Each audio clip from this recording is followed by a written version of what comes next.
If you want to receive message requests from everyone on X.com, also known as Twitter, here's the quickest way to change that setting. This is useful if you want more people to be able to contact you, whether you're networking, growing your account, or just making sure you do not miss important messages.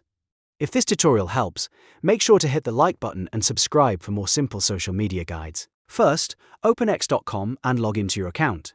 On the left-hand navigation bar, click More.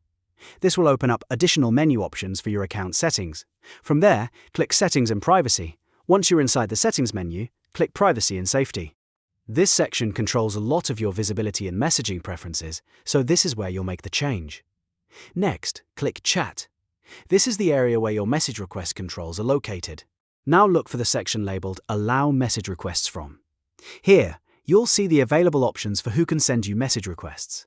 Select Everyone and toggle it on.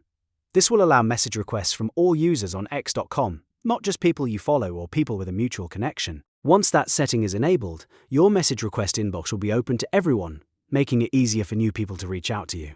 That is all you need to do. If this video helped, please like, subscribe, and check out more tutorials for quick fixes like this one.